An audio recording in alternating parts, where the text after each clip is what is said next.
Gaza.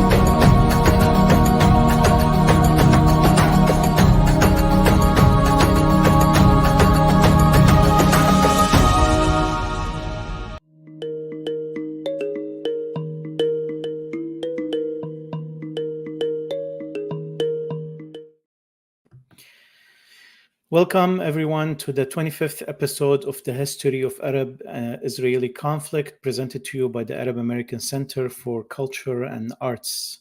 Today's topic will be about opposing Zionism from Jewish and progressive perspective.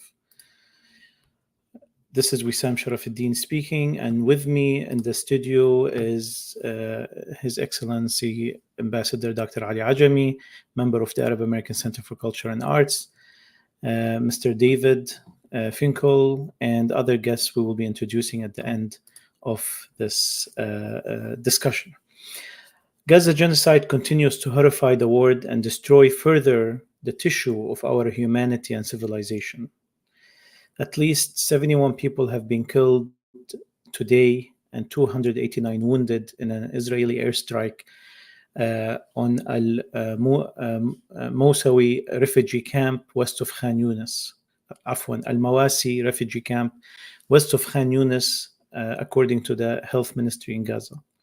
The Israeli army claims the target of the attack was senior Hamas military commander Mohammed Daif.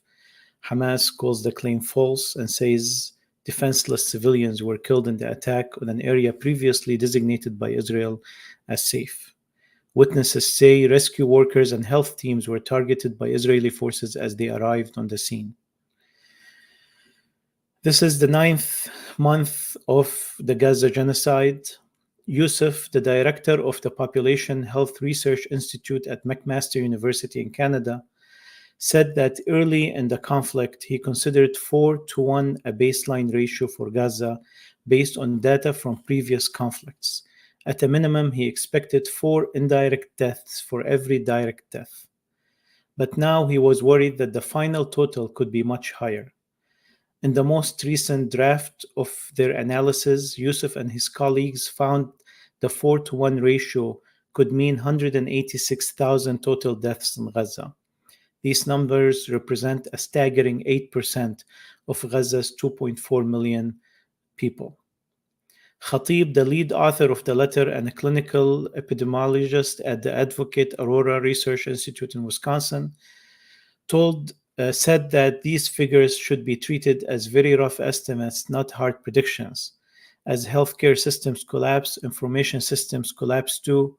She said direct death figures are going to become less reliable as time goes on, and that's the most important number to make these projections. Whether these projections are high or low, the point is that these horrible numbers continue to haunt us and haunt humanity and the progress of our civilization.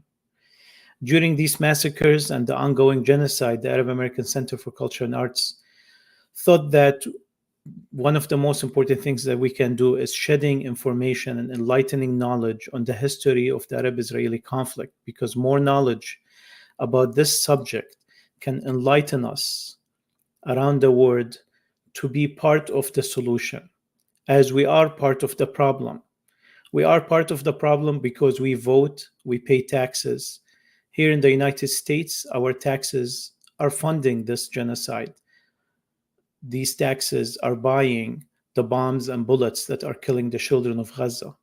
Our votes will also have an influence on the outcome of this conflict.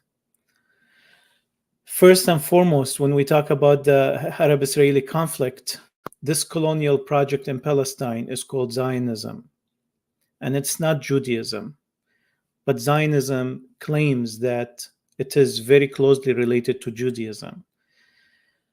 Netanyahu has said multiple times that he is the representative of all Jews in the world. He's the prime minister of all Jews, and that every Jewish person is a citizen of Israel. With me to shed some light on the differences and the stance of Jews from Zionism is our guest, Mr. David Finkel, who is a Detroit activist and editor of the journal Against the Current, and he's a member of the Jewish Voice for Peace, Detroit, and he will speak about it. Against the Current is the analytical and activist journal sponsored by Solidarity. Solidarity is a socialist, feminist, anti-racist organization formed in 1986. Jewish Voices for Peace expresses its vision online, saying, "We envision a world where all people from the US to Palestine live in freedom, justice, equality, and dignity. Like generations of Jewish leftists before us, we fight for the liberation of all people. We believe that through organizing, we can and will dismantle the institutions and structures that sustain injustice and grow something new, joyful, beautiful, and life-sustaining in their place." JVP has shown to be one of the most formidable organizations fighting for the freedom of Palestinians. From the first days of the Gaza genocide, they have created the sit-down at the Grand Terminal in New York, shutting down Congress to shutting down New York Times. They've delivered a very loud message that history cannot miss. Zionism and Judaism are two different things, and many Jews view Zionism as anti-Jewish. For more about that, I present you with Mr. David Finkel. Well, thank you so much. On behalf of Jewish Voice for Peace, thank you so much for the invitation. I do feel I need to begin by saying, by talking about the present moment, and that what is happening right now over the past 9 months is absolutely shattering. Even for those of us who have studied what happened in 1940 in the Nakba, who have studied the essential works of people like historian Ilan Pappé, Rashid Khalidi's book, The 100 Years' War on Palestine, and even have had some chance to see for ourselves at firsthand what the situation in the occupied Palestinian territories looks like. What is happening is beyond, I think, what we could even have imagined. As you've already cited, the estimate in the Lancet that the deaths now may exceed 180,000. The entire deliberate destruction of the entire Gaza infrastructure and social structure. And if I might also cite the new report in the Israeli online magazine Plus 972, which everyone should look at. Plus 972 has a report on interviews with Israeli soldiers, confirming what I think we already knew from what we've seen, that Israeli soldiers have full authorization to shoot at anything in Gaza, regardless of who it is, what it is, or where it is. It's a free fire zone, and the just the sadistic savagery of what's going on is again absolutely shattering, even for those of us who thought we had few or no remaining illusions. I will talk about some illusions later on at the end. But what's happening now is a big reason why Jewish Voice for Peace since October 7th has grown enormously. I don't have immediate figures right now, but JVP now has dozens of chapters. JVP began, I believe in the middle 90s, just as a local Bay Area group. And then in the mid 2000s, it expanded to become a national organization.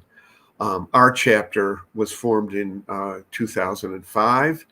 I was one of the founding members, along with Mike and Barbara, who you also see here. And again, since the recent horrifying events, our active core membership has probably tripled, and we're in the process of a restructuring to make our work more effective. Now, I don't want to, and as Wissam already mentioned, some of the things that JVP has been involved in, including the sit-ins, the campus encampments, many other things. Here, I want to say, as I always say when I'm speaking on this subject, that our movement, and by our movement here, I don't just mean Jewish Voice for Peace. I mean all the organizations and movements that are engaged in this struggle for an immediate permanent ceasefire and for justice for Gaza and Palestine. I have to stress that we are making a difference, even though it often feels horrifying and hopeless. We are making a difference. American public opinion has changed. The Biden administration, whose role in this whole thing is utterly unspeakable, is on the ropes. The uncommitted vote in Democratic primaries in Michigan and other states have shown how things are changing. Not rapidly enough, but this is just to say that our movement is making a difference and will continue the struggle no matter what happens in the current mess of the U.S. elections. Now, this is not the place to give to try to do a detailed history of the Zionist movement, but I think there are some things that I do want to try to highlight. One thing that's important that many people don't know about is that the idea of a mass organized Jewish return to Palestine or the land of Israel began as a European movement in the 19th century. It did not really begin as a Jewish movement. It began as its origins are in Protestant Christian doctrine in Europe, where some political figures and religious figures in the Christian community thought that it would be a fulfillment of biblical prophecy to organize a Jewish return to Palestine. Only later in the 19th century did it begin to become a movement called Zionism within the Jewish population. And I'll say a little bit about that. I should also add today that in the United States, the main force, the largest force promoting what Israel is doing in Palestine and the largest support for what's called the pro-Israel lobby is actually the Christian evangelical and fundamentalist movement. Not all of it, but a lot of it. And that has to be part of our consciousness here. Now, in the 19th century, Jewish life in Europe, particularly in Eastern Europe, entered into a deeper and deeper crisis. And in response to that, Jewish nationalist movements arose. Zionism was not the principal Jewish nationalist movement at the time. There were a number of movements, both liberal and on the left, that aimed for the liberation, for the freedom, the emancipation of the Jews of Europe, again, especially Eastern Europe, where they were. Zionism was a fraction of the Jewish national movement and a very peculiar kind of national movement. It's the only nationalist movement that I can think of that proposed to liberate a people not where they were, but by relocating them wholesale. I don't know of any other cases like that. I was going to say that the early Christian origins of the idea of a Jewish return to Zionism, to Palestine, reminds me a little bit of some American 19th century politicians, including Thomas Jefferson, actually, who believed that when slavery ended, that the enslaved people should return to Africa rather than being in the United States. That was not something that interested most of the enslaved population, who wanted their freedom and who wanted full citizenship. But that's a little bit of an analogy.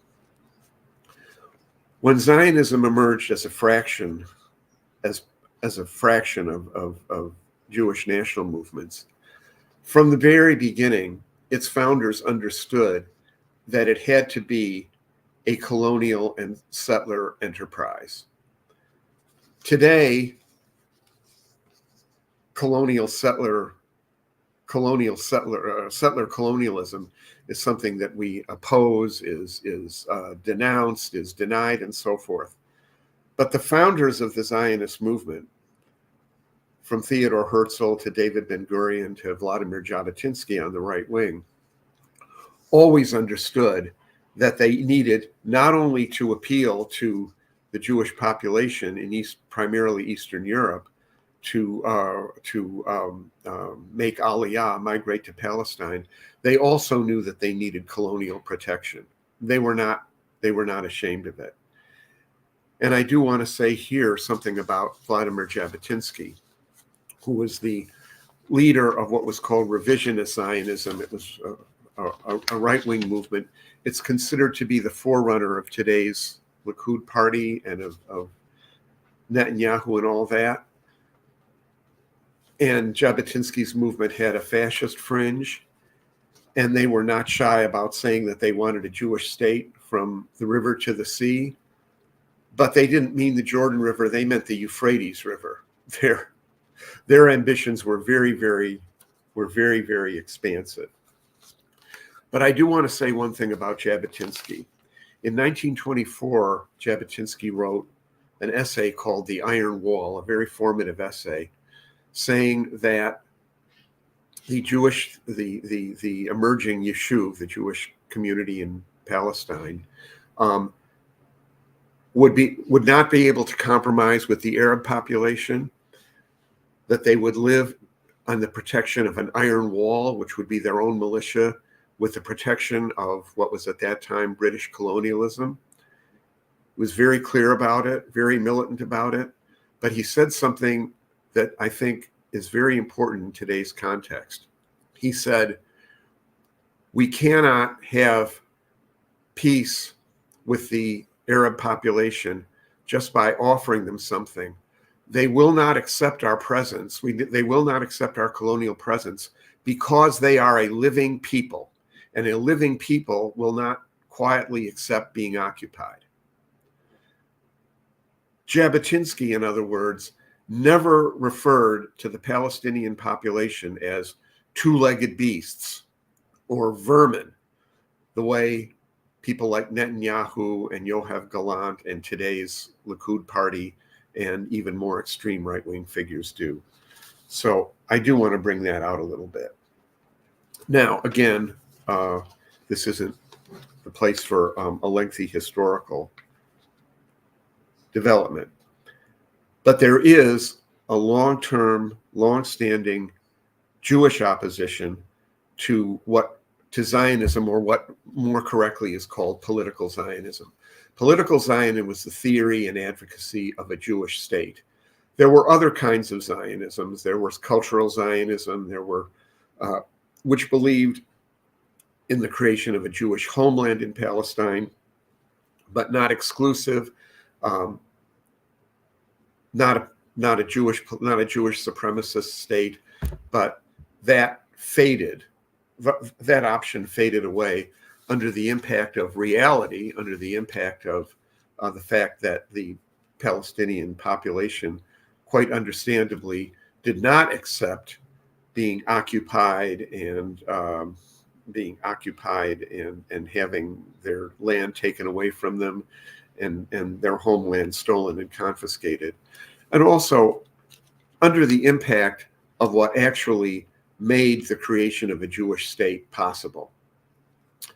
Up until the rise of Nazism and the World War II Nazi genocide, Zionism continued to be a minority population, a minority position among the Jewish population, even with organized emigration to Palestine. The Jewish population, the population of the Yishuv, never amounted to more than amounted to at most a third of the population of Palestine until the Nazi genocide and the enormous creation of a Jewish displaced population in the wake of World War II, when mass immigration to Palestine became a real demographic possibility and reality. And part of that, another thing that a lot of folks don't really understand well enough, is that most of those refugees would have preferred, in all likelihood, going somewhere else than Palestine if they were given a choice.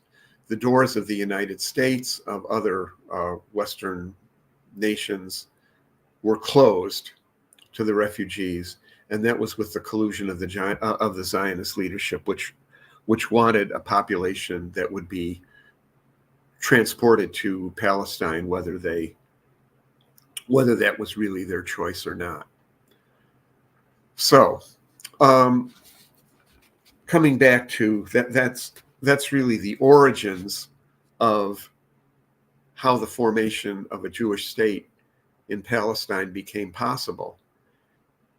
And it had nothing to do really with any fault of the Palestinian population, who weren't part of the Nazi genocide, whose relations with the very long-standing Jewish communities in their own Jewish populations in their own countries, such as Iraq, Morocco, etc., had been on the whole peaceful for centuries. That's not to say everything was wonderful, or that there was equal citizenship, because for most of those centuries there was no such thing as the concept of citizenship. There were communal identities. Relations were not always smooth, not always totally harmonious, but generally peaceful, and that was all blown up. In the wake of World War II. So there is a long history of Jewish opposition. That is, before the rise of political Zionism, for many centuries, Jewish religious authorities had actually prohibited any organized attempt to have a Jewish return to Palestine, on complicated theological grounds, and also fear of the turmoil and disaster it was likely to create. They were fairly realistic about that. Jewish Voice for Peace is in the tradition of progressive Jewish opposition to the concept of a Jewish supremacist state. We reject the doctrine that the Israeli state represents us, or defends us, or makes us safe. It does not represent us. It makes us more unsafe, and it accelerates the rise of what is anti-Semitism in the United States, which is a real thing. I do want to point out on the side that prior to everything that's happened with the October 7th and the current catastrophe, the major anti-Semitic attacks in this country didn't really have to do with Israel and Palestine. The massacre at the Tree of Life Synagogue in Pittsburgh, the murderer who carried that out said very explicitly it was because that congregation was involved in immigration support work. And there was in Charlottesville the infamous Jews will not replace us far right torch march in Charlottesville, Virginia, where Donald Trump said there were very good people on both sides. That was straight up neo-Nazism. That wasn't about Israel and Palestine. Of course, in the wake of October 7th, there is a weaponization of the charge that pro-Palestinian activism is anti-Semitic. This is a widespread lie that's being promoted through much of the media, in U.S. Congress, and the attempt to criminalize pro-Palestinian activism, which is one of the major emerging threats to democratic rights in this country. What JVP stands for, and I will begin to wrap up here, Jewish Voice for Peace is committed to a future of equal rights and equal security for Israelis, for Palestinians, and for all people who live in Palestine, and of course for those who were expelled from there, in terms of the right of return. We are not a Palestinian or an Israeli organization. We are a U.S. social justice organization. So we don't have the standing or the competence to draw a map or create a or create some formula for what the exact future of that is going to be, what could look like. We believe in the principle of equal justice, equal rights, equal citizenship, equal security for whatever kind of configuration can come out of the current catastrophe.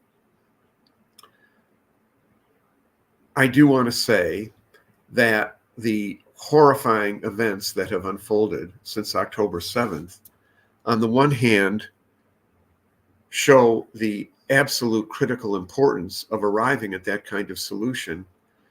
But at the same time, these events, the national trauma, the Israeli national trauma of October 7th, followed by the genocide in Gaza, has pushed the possibility of that kind of equal rights and equal justice solution much further back. And this is part of the tragedy, which has been going on for a long time, but it's now much worse than it's ever seemed in the past. I want to conclude by talking about a few illusions that exist and that continue to fuel this ongoing tragic genocide. There is an illusion that Israel can permanently deny the national existence and the national rights of the Palestinian people as a nation. That's an illusion that has become more and more deeply ingrained in Zionist ideology and, frankly, in Israeli society, as the Israeli left and the Israeli peace camp has been so severely weakened. Corresponding to that, but because that is an illusion, that Israel can permanently deny the national rights of the Palestinian people and their very existence, that gives rise to another illusion, that brutal force by itself can make the Palestinian people leave their homeland.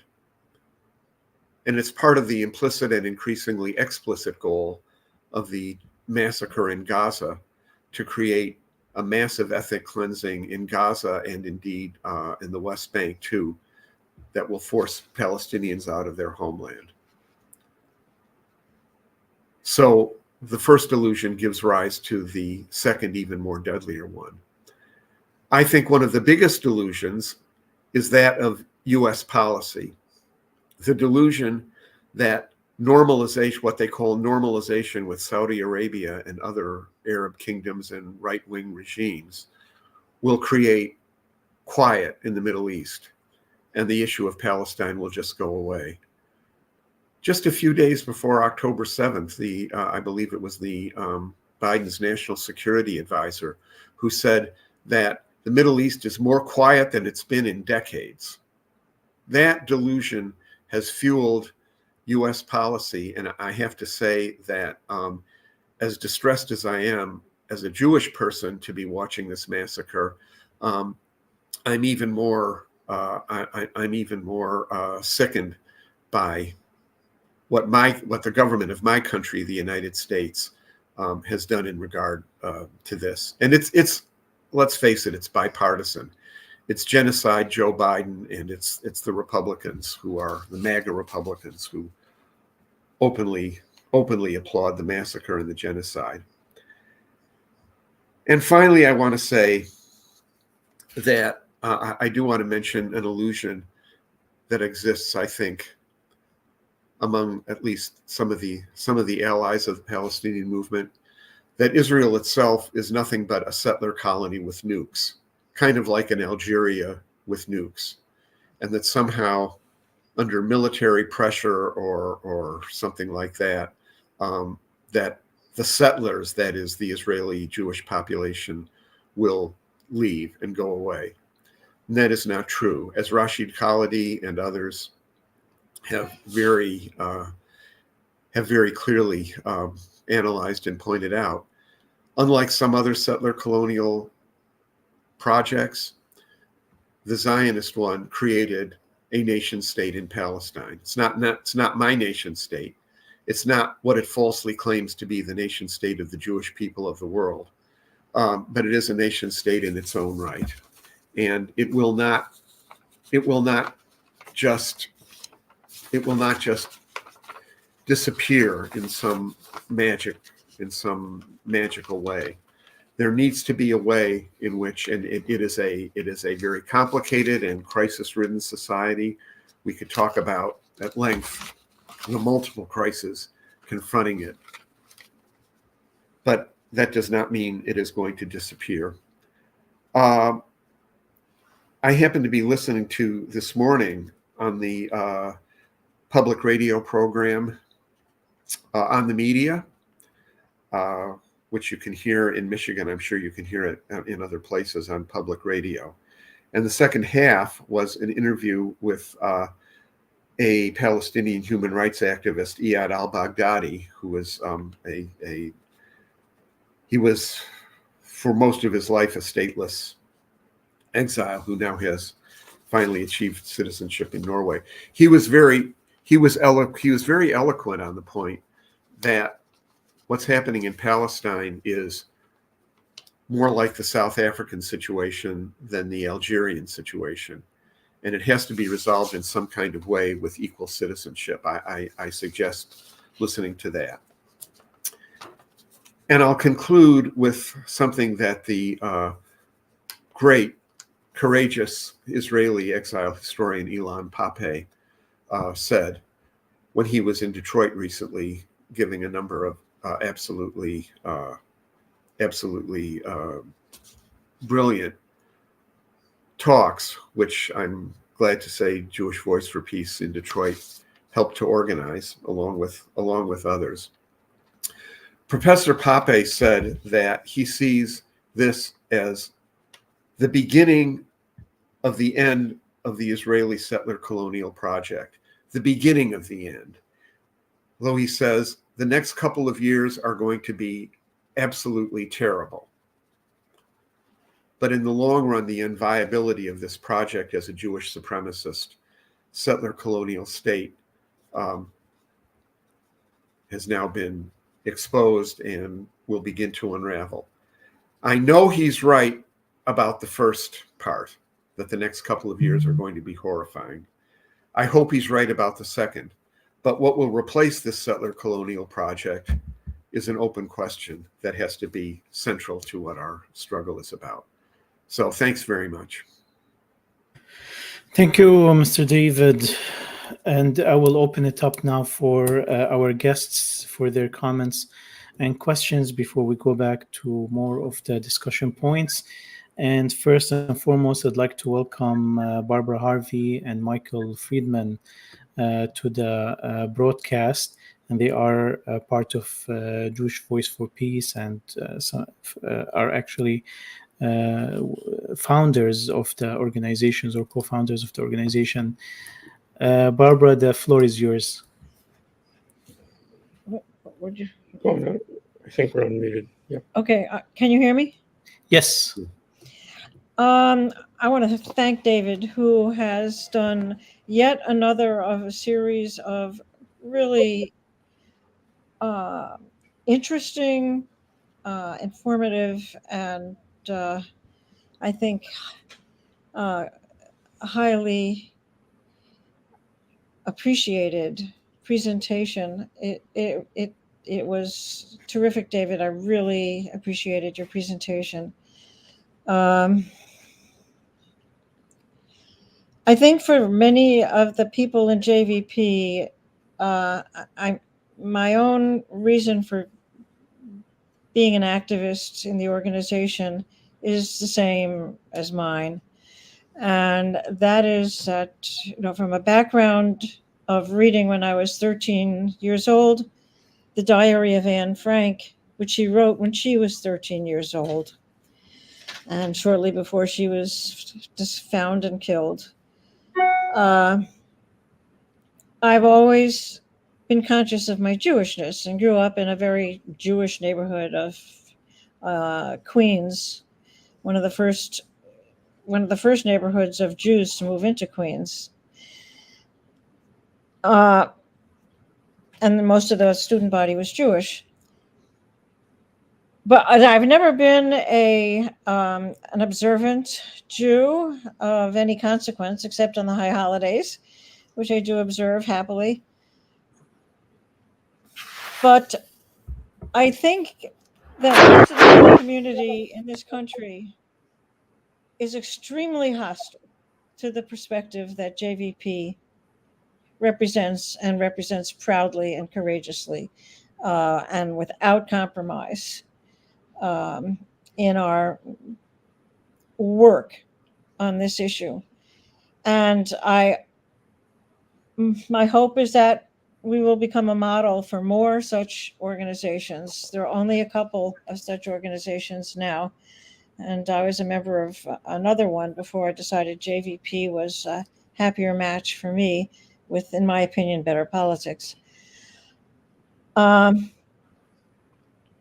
I think I just want to express how important I think it is for this message to be brought by Jews, and particularly before audiences in higher education. Even kids in high school are not ready for this stuff. But by the time they get to college, they are ready for this stuff, and it's really time for them to hear it. And that's where I have made my own personal focus as a speaker whenever possible, because I think that the community of local college and both undergraduate and graduate students and faculty are incredibly hungry for this kind of information and engagement with the issue, and so grateful for the work of JVP, particularly within Detroit's Palestinian community, which is the largest, along with, I think, Chicago's, in the entire United States, of Palestinian Americans, and also of Jews. The Jewish community in Detroit and Chicago are the two biggest in the country. That I know as a fact. And the Jewish community was absolutely horrified by our positions and activism when we started, and has gradually not changed its position at all, but kind of stopped its hate speech against us. And they would constantly send their activists to our presentations for the sole purpose of trying to ask very belligerent questions and make disruptive statements at our public events. That is large, I think, probably totally in the past at this point. At this point, we have had an impact on the younger adult local Jewish populations of our respective chapters. And I think it is an extraordinarily important beginning of something that we cannot and should not turn our backs on, because nobody else has had the courage to do this work. And it has had a huge impact within the Jewish community, I think, the younger Jewish community, as well as the broader community, which knows absolutely nothing about this issue, which is horrifying, except for the local Arab community, which knows everything about it.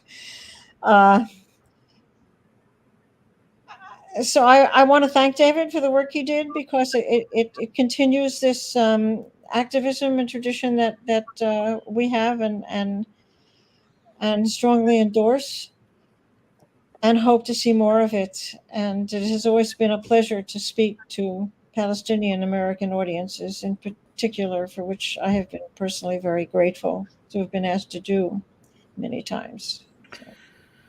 Thank you, Barbara. We'll get back also to Michael if he likes to add something, but I want to go now to Dr. Ali Ajami, who is joining us from Europe. And before his phone dies, Dr. Ajami, please go ahead.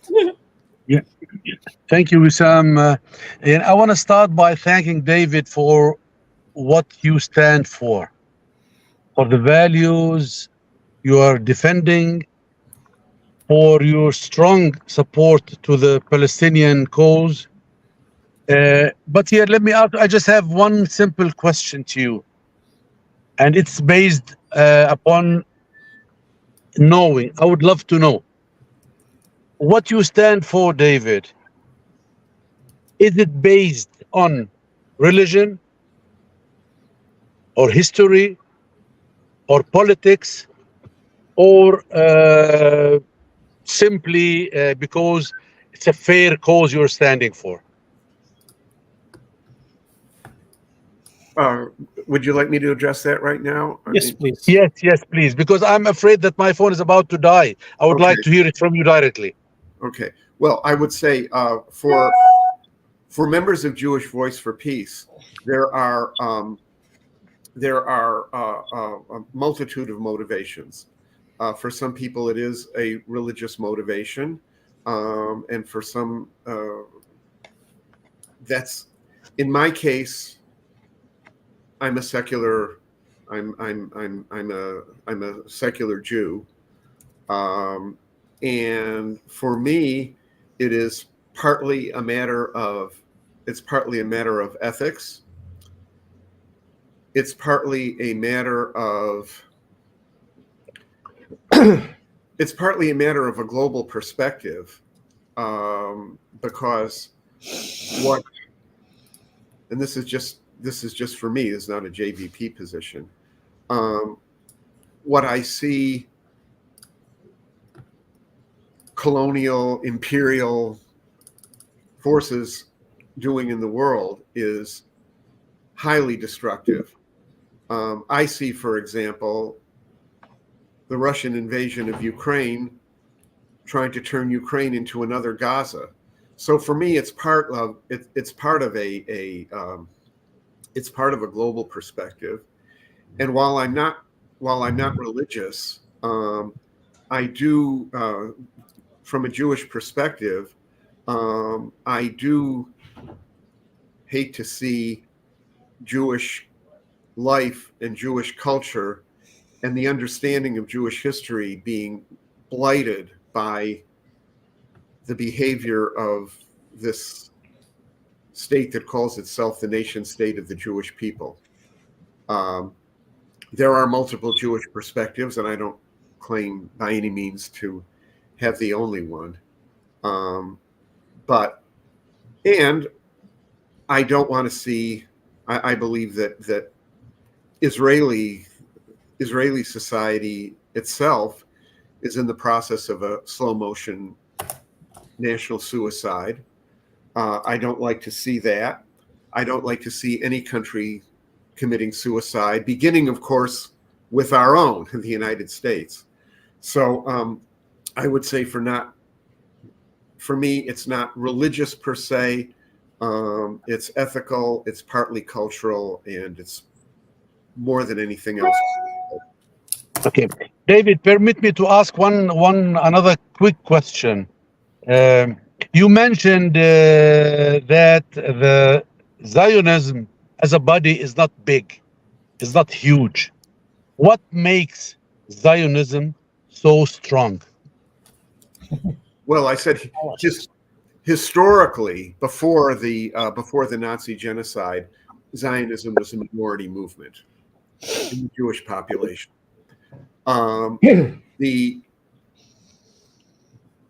trauma of the Nazi Holocaust certainly made a lot more Jews, a lot more, if not ideologically Zionist, highly sympathetic to the idea of a Jewish state. And more than anything else today, since 1967, and even more since the 1970s, the Israeli state has established itself as a bulwark of global counterinsurgency. It is not only highly intertwined with the U.S. military in a way that's become, part of what I would call the U.S. permanent war economy, but it's an exporter of counterinsurgency technology and equipment. For example, the surveillance equipment that the Saudi regime used to track Jamal Khashoggi. Okay, that technology was supplied to them by Israel. That NSO thing, and I really recommend in this regard Jeff Halper's book, War Against the People, Israel, the United States, and Global Counterinsurgency, I believe is the full title of the book, by Jeff Halper. It's very, very important. And there's another new book on the same subject, but I don't remember exactly what it is right now. But I think that's the pillar. It's Israel's structural role now in global counterinsurgency, even more than Zionist ideology per se, which is in some way fading.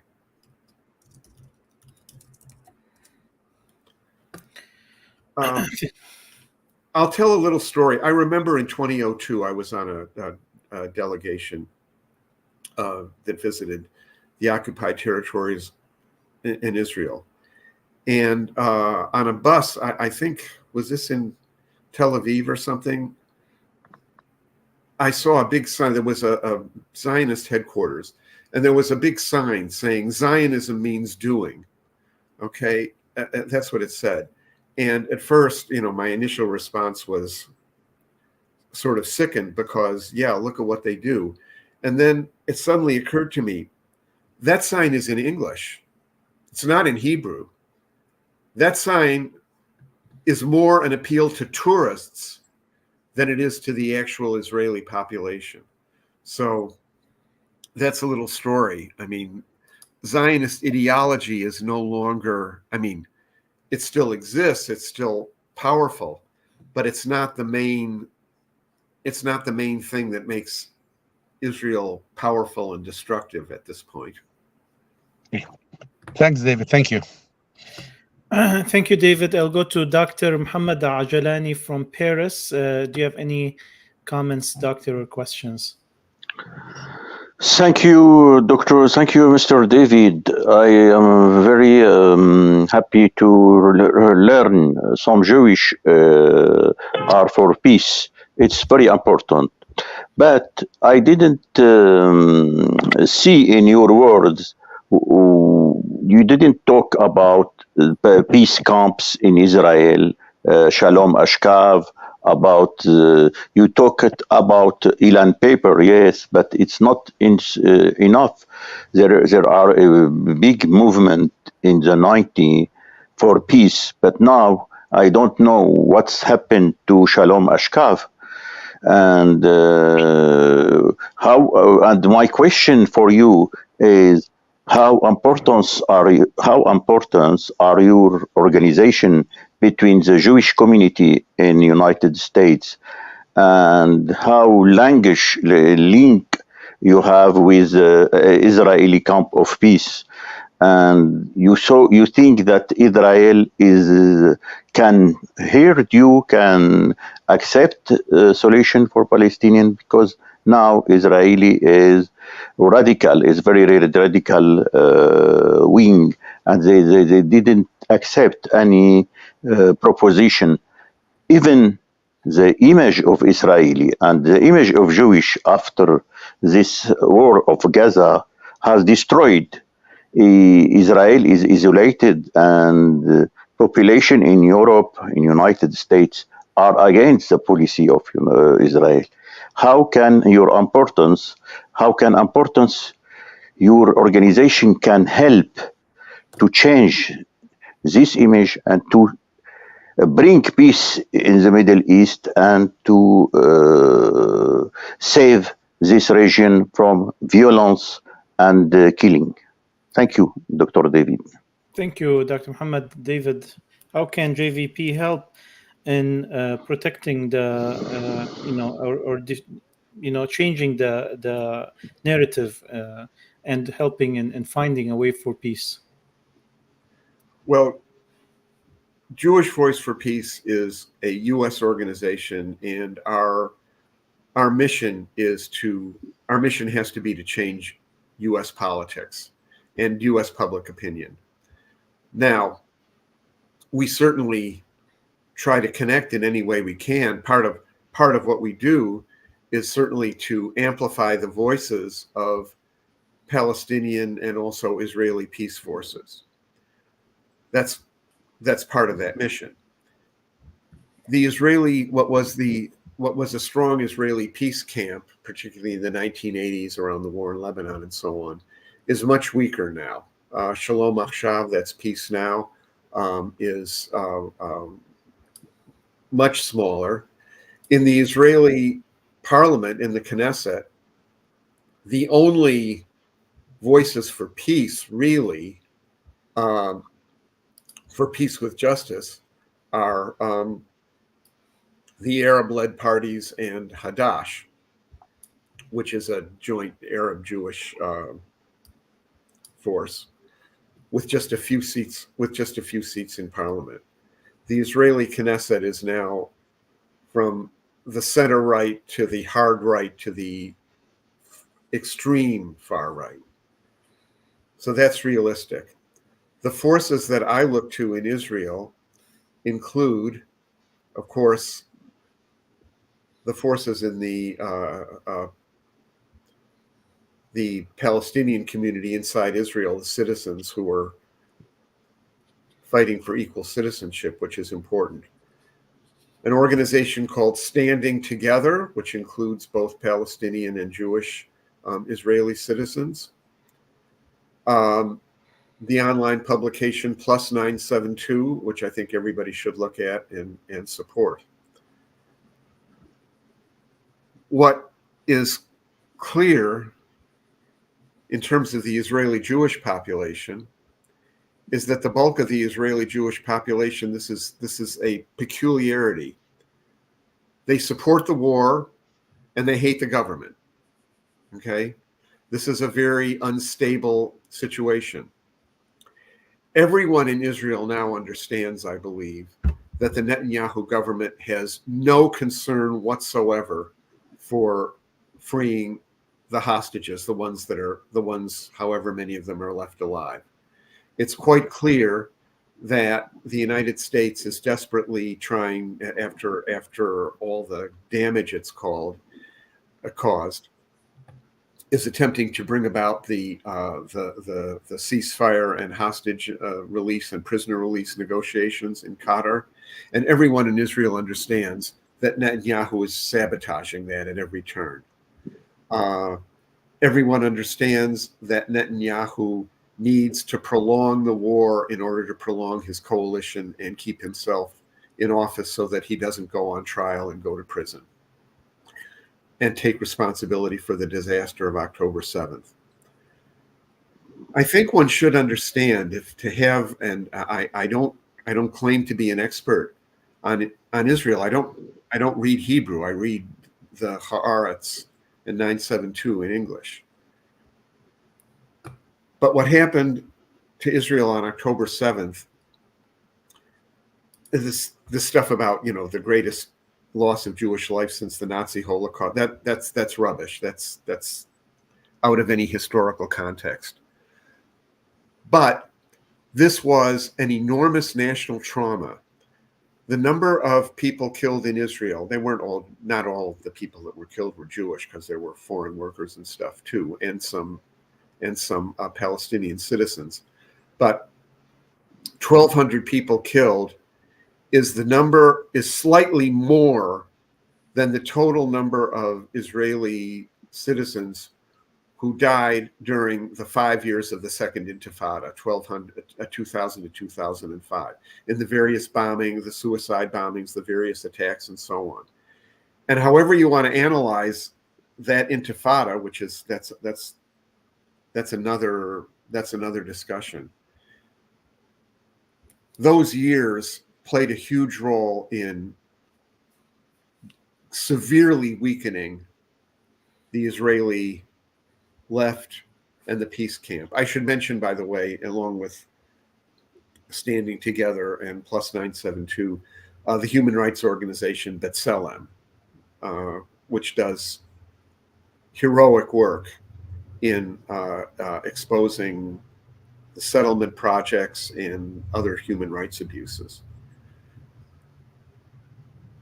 But to understand what October 7th meant in Israel, that is, as slightly more people killed, I believe, than in the entire Second Intifada, that fuels the revenge lust, okay, and the sadistic savagery of what has happened during the Gaza genocide.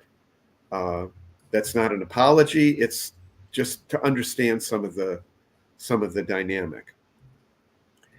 As it becomes clearer and clearer that Netanyahu, and especially his far-right settler ministers, Ben-Gvir and Smotrich, don't care a bit about the lives of the hostages, people are pouring back into the streets to and protest about that, and the beginning of a new peace camp may emerge.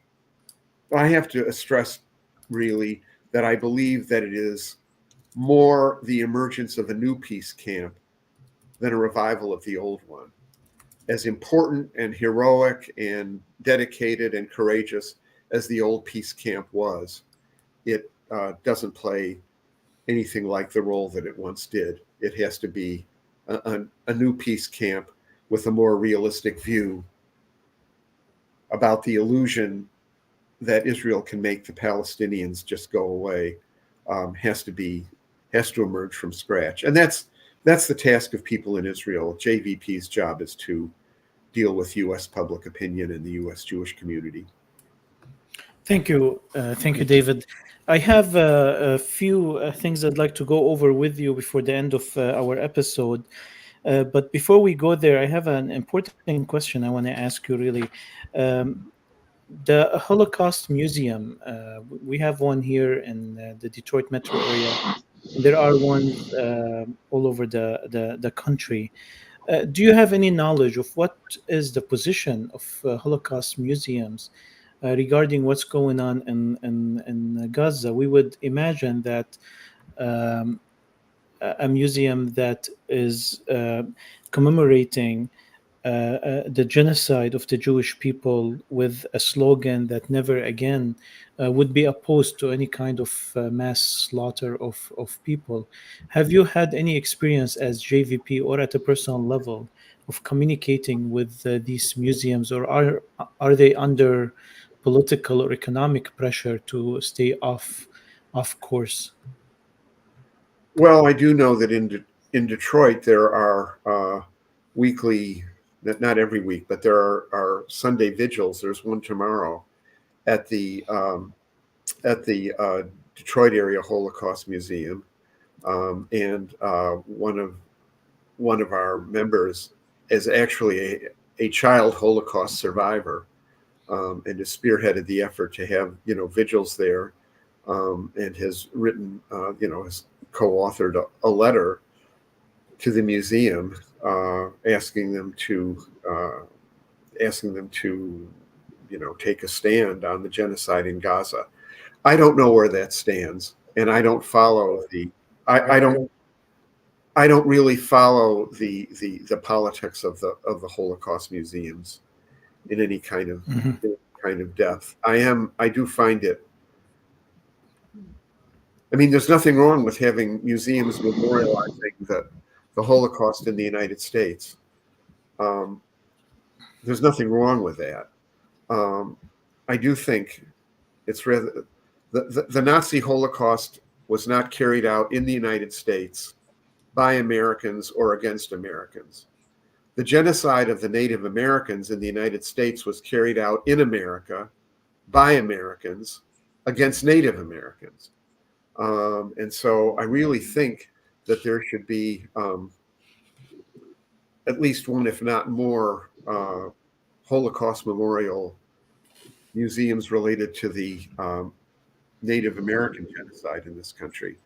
But I'm not really knowledgeable about the detailed politics of the Holocaust museums in this country. I do not really follow it. Barbara, do you have any input on that? No. Okay. No. Are these vigils? Do they happen? Are they welcomed, or do they happen just on the public space? No, they happen. They happen on the sidewalk and the street outside. There's one tomorrow at 3:00. Tomorrow, Sunday at 3:00. Okay, so they're not done. They're not co-organized by the museum itself. It's despite of the museum. Okay. Right. Thank you. I have a Poos research that was a little bit old. It's in 2011, and some of it is in 2015. I wanted to share some statistics and get your input on it. I'm sure that there are some opinions that changed. Also, there is a wave of enlightenment and just getting more educated on the subject by Arab Americans, by Jewish Americans on the subject of the conflict in the Middle East. This research says Israeli Jews say Jewish state strong diaspora both the Jewish state and strong diaspora both necessary for long-term survival of Jewish people. This statistic is for Israeli Jews. So for Jews living in Israel, 91% say that it is important for the safety of Jews to have a Jewish state. What would you say to those people who have voted that they feel a Jewish state is important for the safety of Jews? Well, as far as what Israeli public opinion looks like today, I couldn't really say. I think that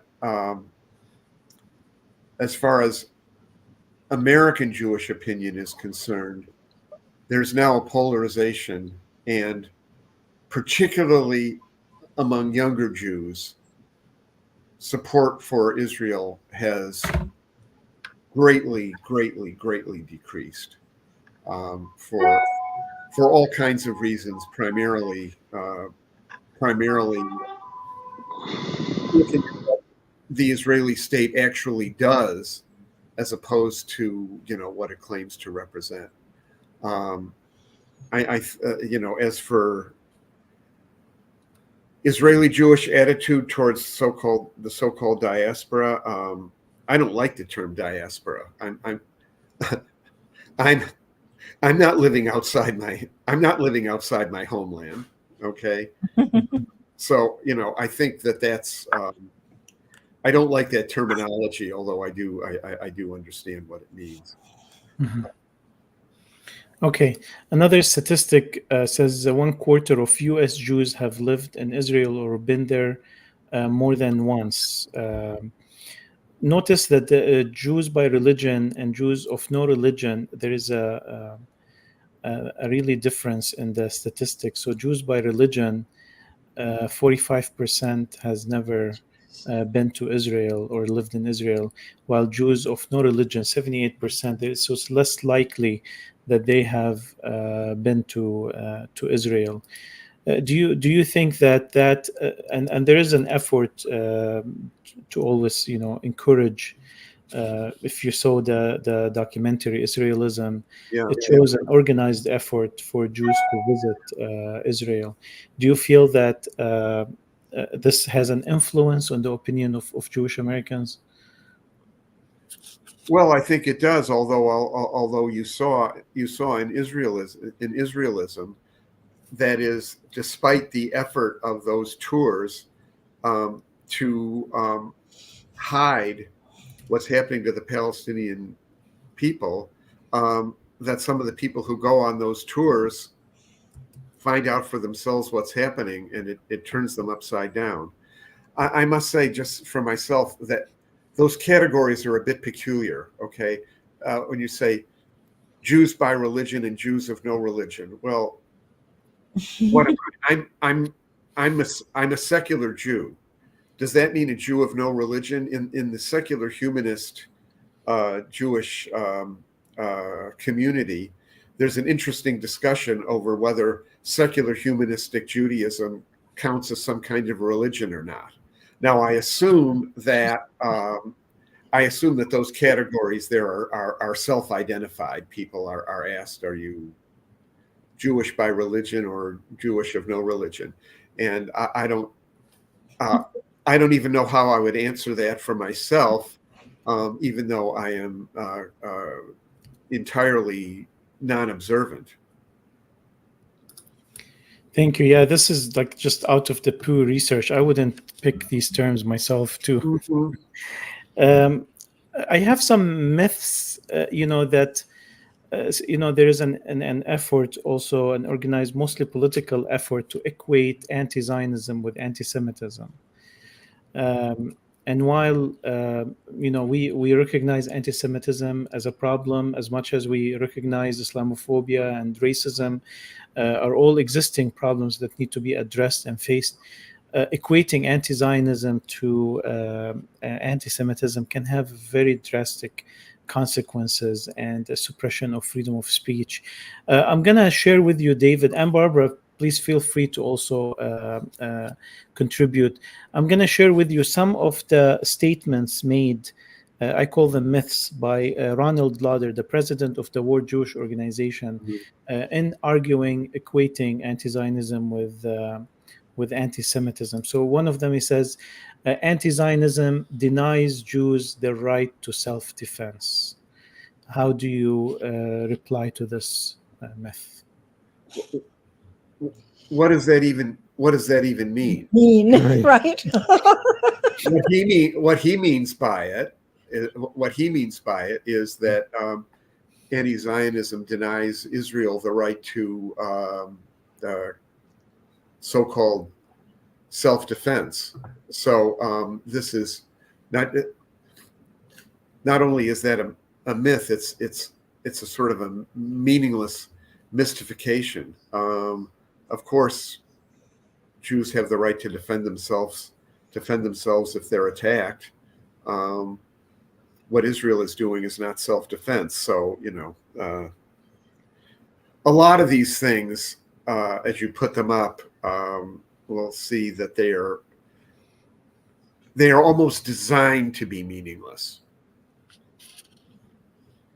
Mm-hmm. Okay.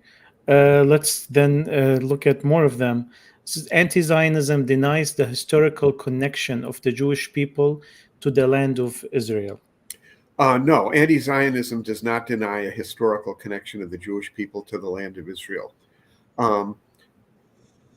There are all kinds of foolish symmetrical myths. One is that the bulk of the Jewish people today are directly ancestrally connected to the ancient Israel. And there's a sort of a symmetrical myth that all the Jews, especially of Europe, have no ancestral connection to the land of Israel. They're all descended from the Khazars or something like that. Okay. This is all, first of all, this is all nonsense. I will say that all simple ethnic origin stories of the Jewish people, all simple or simplistic origin stories are false because it's very complicated.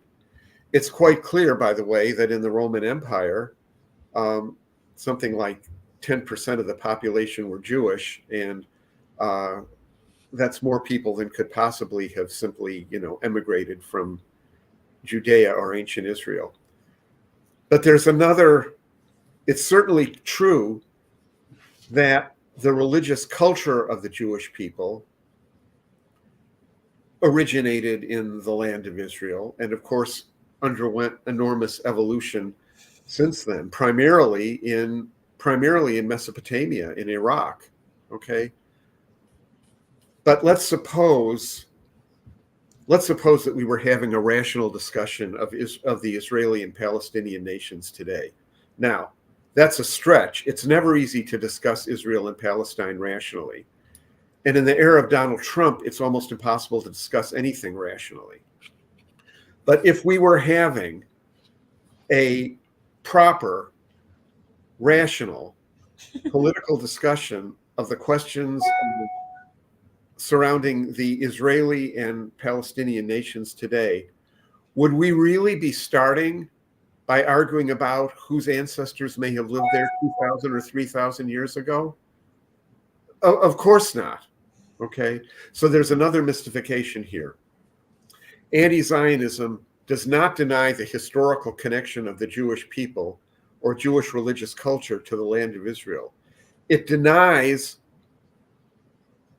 the proposition that gives the right of a Jewish supremacist state to expel and subordinate the indigenous Palestinian people today. And there's also complicated arguments over whether the indigenous Palestinian people of today, or some of them anyway, in some of the older villages, may have in fact been direct descendants of the Jewish people, ancient Israel. That's possible. It's interesting from an ethnographic and anthropological point of view. Very interesting, but it should have nothing to do with present day politics. Okay, thank you, Barbara. Michael, feel free if you want to add anything. I'll let Michael would like to chime in. I'll just have a couple of observations on points David made. One focusing on Jewish Voice for Peace. I mean, I think that what's happening now is that, and I say this, that Netanyahu is JVP's best organizer. In other words, as Barbara said earlier, when we started out, we got no traction in the Jewish community. The traditional Jewish community did not want to listen to this point of view. What's gone on in Israel now has opened up spaces, not that people are convinced, but people are willing to listen because there's a discomfort about what's going on in Israel from a Jewish point of view. There are people who supported the state of Israel uncompromisingly are concerned about it, but it doesn't quite go beyond at this point. They shouldn't be killing so many women and children. That's a terrible thing to do. Why are they doing that? But that at least allows them to move the Jewish community to understand the settler colonial nation of the historical origins of the current state of Israel, and why that might be happening. I think is the task that JVP has before it, and there are possibilities for that. The other thing I would say is that I always find it interesting that there was a whole thing that the United States foreign policy is based on a two-state solution. And then it sort of seemed to back off that because that seemed impossible. But the whole assumption about a two-state solution is these two people cannot live together. Right. It is impossible for them to live together. That's a premise that I don't think is an acceptable premise, because the right wing of the Likud government now also wants to have from the river to the sea, but they want it to be an all-Jewish population. And when people say from the river to the sea is an anti-Semitic remark, because they assume that the Palestinians are saying, we want to wipe out all the Jews and drive them into the sea so Palestinians can be free. The whole notion that Jews and Palestinians could live together in a state of justice and equality and freedom is incomprehensible and as part of the political discussion today. And that's what has to begin to change.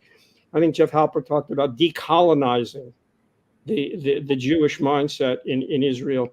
And the last thing I would observe is that what makes me uncomfortable is sort of the mixture of religious extremism and state politics, whether it's Christian nationalism in this country, Muslim fundamentalism in Iraq or Iran, or even among some Hamas perhaps, Hinduism nationalism in India. It's when the state and the religion come together, and you feel that you have to run the state according to God or Allah's preachings, when those things are really unknowable to humans. It's very dangerous and very, very difficult. And I think we need to get beyond that. And the last thing I would say about Zionism and anti-Semitism is the most vocal Zionists in the United States are Christian nationalists, who are fundamentally for the influx of Jews to Israel because they believe the Messiah is coming. And when the Messiah comes, you either convert or go to hell, which does not seem to me a very pro-Jewish or very pro-Semitic attitude. But that's what the government of Israel is relying on for their support here, because they're even realizing that the Jewish community is fracturing. And as David had pointed out, the younger Jewish population is no longer just unquestionably accepting the assumptions about what a Jewish state should look like and how a Jewish state should behave. Thank you, Michael. I agree with everything that you said. Another myth is that anti-Zionism perpetuates false accusations about Jews and Israelis that perhaps needs proof. And one more is that anti-Zionism is used as a tool to ignore blatant anti-Jewish hatred. Do you have anything to say about that? Yeah, well, let's start with the first one. Anti-Zionism perpetuates false accusations about Jews and Israelis. Well, first of all, Zionism perpetuates false accusations about, that equates Jews and the Israeli state. Okay, so do some anti-Zionists fall into the same trap? Sure. I can say very clear. If someone says the Jews are carrying out genocide in Gaza, that's anti-Semitic. If you say the state of Israel is carrying out a genocide in Gaza, that's not an anti-Semitic statement. That's a testable proposition. Whether it's true or false, it's a testable proposition. It happens to be true if you look at the plain language of the United Nations Convention on the Prevention of Genocide. Okay, so I think that's quite clear. Anti-Zionism is used as a tool to ignore blatant anti-Jewish hatred. Well, anti-Zionism is a very, very broad category. Okay, there are anti-Zionists either, and when I say anti-Zionist, I don't primarily here mean Palestinians. Okay, because there are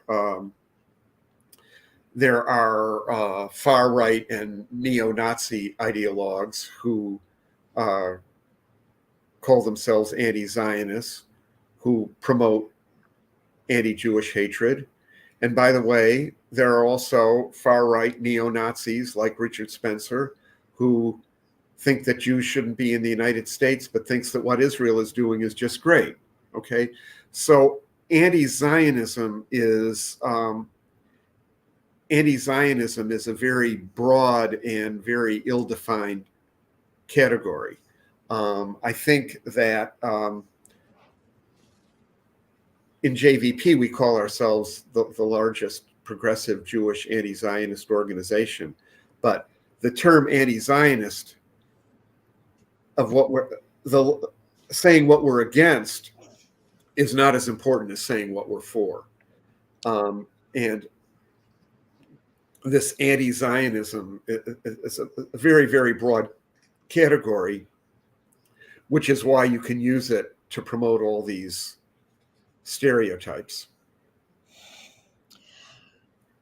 I would add that I think I don't know whether it's just the current period, but I think that we are in a period in which there is a lot of angst within the Jewish community and within the U.S. Jewish community about the state of Israel and its character. And some small portion of the non-Jewish population, which is almost all the rest of the population of the country, which is unaware of this sort of dynamic. And that there has been huge, on the other hand, tearful expressions of gratitude here in Detroit from the Palestinian and Muslim communities for the work of JVP to try to create tolerance, understanding, and goodwill going in both directions to the extent that we can, as well as some sense of the history and the nature of the issues that we have to confront, such as we're doing today. This has been a great discussion of what some of those issues are. But I really feel that when it comes to the population of young adults in college, both undergraduate and graduate, they represent the front of the hope of the future. They have come up to me time after time again after presentations, at colleges and universities, crying in gratitude for the perspective that I was expressing as, a Jew. And I think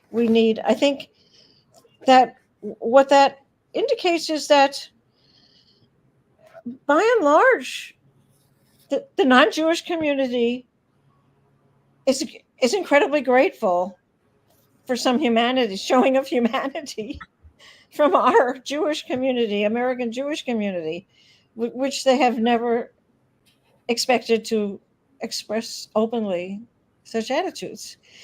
And it represents a huge development within Jewish culture in the United States at this point, I think, and one that it is so important to maintain as an open-minded, all-inclusive approach to the relationship between Jews and non-Jews in this country. And the people who come up to me after presentations are not the Jews, by the way, sadly, but the Palestinian American community, and time after time, weeping with gratitude for being acknowledged as real human beings who are just like everybody else. And we have to, I think that work is more important than everything else that we do. It overrides. It speaks directly to the emotional, issues, which are huge. They're for everybody. That's true. I think this is one of the major events in my lifetime. The Gaza genocide has changed many things, has changed understanding of so many things. It also created new currents and new way of dealing with our issues as humans. I feel more responsible about any struggle of any people that's taking place anywhere on earth after the solidarity that we saw with the Palestinian crisis. The Jewish Voices for Peace, which I became a paying member of, I couldn't be more inspired by such an organization because it is standing up for what is right against the very strong cultural current. There is a price that a Jew pays when they stand against the Israeli aggression, and being willing to pay that price, although it doesn't have the crisis doesn't have a direct effect on most of our lives here in America. But we are part of that political structure that creates such a struggle. Standing up against that is just very inspirational, and has also stood as a very strong defense against all the propaganda to discredit the Palestinian struggle. Whether when someone tells me, this is an anti-Semitic struggle, tell them, what are you talking about? This is led by the Jewish Americans. We are merely like following and being organized by Jewish Oh, frozen Americans. screen.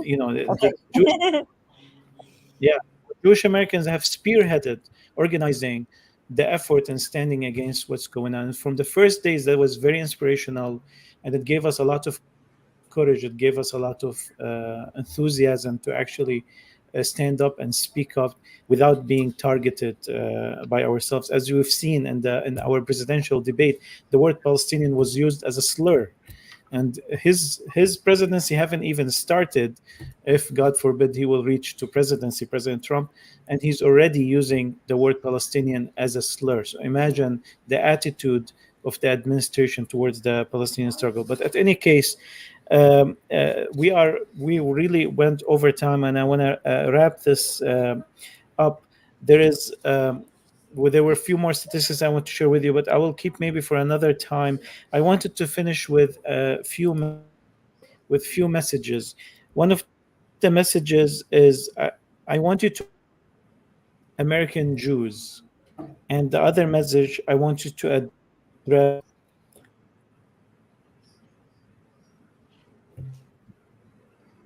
The screen is frozen as again. of Israel. A message. Yeah. Sorry, can you hear me now? Yeah. Yeah.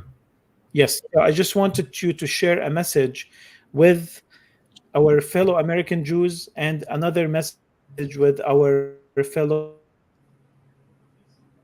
Israel.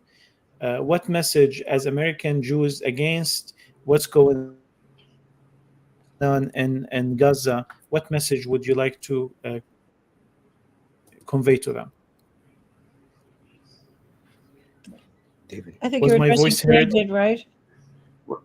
Well, both of you can participate. Yes, go ahead, David. What message do we want to send? Yes, what message do you want to share with American Jews who are not necessarily aware of the Jewish Voice for Peace and the struggle against the Zionist aggression in Gaza? And another message to actually Israeli Jews. We're going to take that clip out and send it, and maybe they will get that message from you. Well, what I have to say to American Jews, first of all, if anybody's interested in Jewish Voice for Peace, you can go to the website jewishvoiceforpeace.org. You will find a lot, including a daily, during weekdays, a power half hour for Gaza, where we do some lobbying and messaging to Congress and so forth. So anyone's interested in Jewish Voice for Peace. My message to American Jews, or actually people in general, is every individual or congregation or organization is responsible for living up to its own ethical values, whatever they are.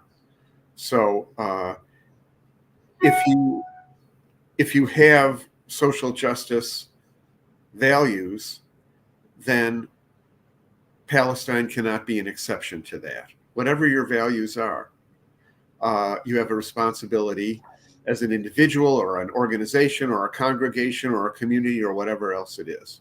Okay. You have a responsibility to live up to that. So look at your values, look at your principles, and make sure that you apply them to the issues of Palestine as you would to any other issue, civil rights in the United States or anything else. as far as Israeli Jews are concerned, any of them who wish to, any of them who are interested in what we have to say, if you are working for peace, if you are working against this genocide, if you have something to say, we will attempt to magnify your voice to our American public and our American Jewish community as best we possibly can. Thanks, David. And Barbara and Michael, if you want to talk to your fellow Jewish people in Palestine, in Israel, the citizens of Israel, that probably have not heard other Jews' opinion or voice, what would you tell them? That we are very grateful for, firstly, and support the courageous Israeli Jews who share our perspective of a commitment to mutual tolerance between Jews and Palestinians, which has not been a major issue for us as Jewish Voice for Peace, but in all the other sectors of American Judaism, it remains such and needs to be seriously challenged. And if we can maintain that challenge as a joint challenge between American Jews and Palestinian Americans, that would be ever so much more effective and impactful, I think. I would just add a practical note to David and Barbara's call for Jews to live up to their values.